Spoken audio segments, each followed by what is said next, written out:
hanging out at the Grand Ole Opry, and everyone that we spoke to there said that that was the singular greatest honor of their entire lives, was to become a member there.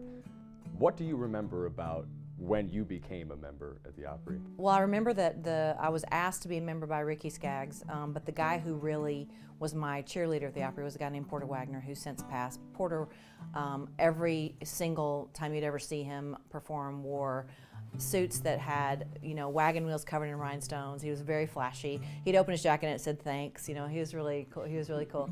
And he on the back of his guitar, he was really cool. But he was my cheerleader. And I think the thing about the Opry, and I think the reason that most of us artists feel that way about it being so important, is that it's a club, and you don't just automatically get into the club.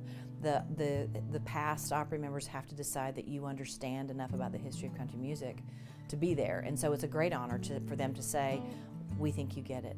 It's one of my best memories. I'm about to celebrate 20 years as a member, and I feel the same way I did about it that night. It's a wonderful experience. What is Nashville Cooking, if you could describe it? I think it's all about knowing what you do well. Don't try to make something that you're not great at, and cooking with love. I mean, I think if you put that love into the food, my husband says you can taste it. It's like you can tell if somebody just follows a recipe or if they really love what they do. It's bringing joy. It's not that different from music to me, where you play a song for somebody and you get applause or you feel that it's done something for them in their lives. Food's the same way. We all, music and food go together so well because they all kind of evoke memories of the past. For me, when I make a dish that my mom made, it reminds me of my childhood, which was a wonderful time of my life, so I think that's what it's all about. Do you have any strong Arizona ties? Anything that binds you to State 48?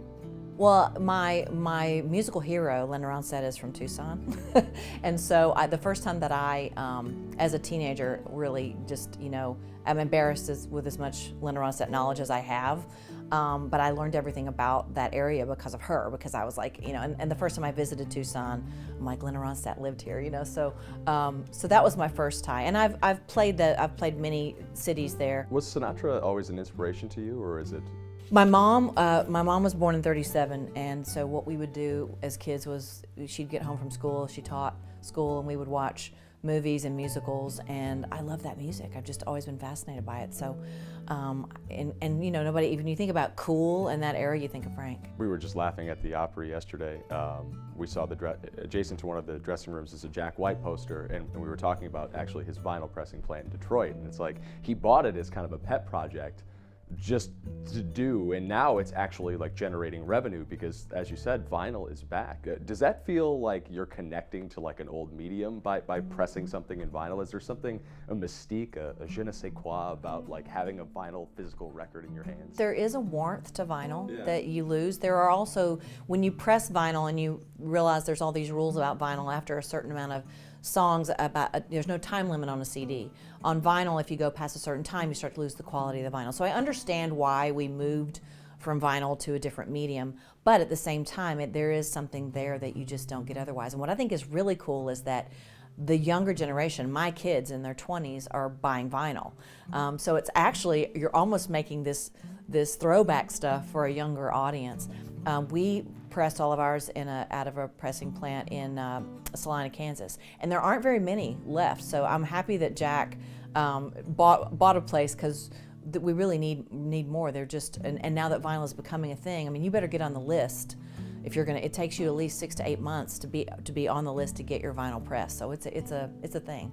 There aren't any replacement parts for those pieces. Yeah, so it's no like kidding. they're not making those anymore. Yeah, no, I mean that is the way to do it now, though. I mean, every time I buy a record, if it's somebody I care about, I'll actually buy the vinyl, and then they almost always have like a digital download. Yeah, I also think people, when I was a kid, the way we listened to music was because of vinyl. You turned it on, you listened down, you flipped it over, listened to the whole record. And there's a lot of album cuts that aren't radio singles that people don't really hear anymore because we just play what we know. We don't discover anything new because we're not playing the whole album. So with vinyl, you tend to put it on and leave it, which is kind of cool because you'll listen to a whole album that way, which I think is good for the generation coming up.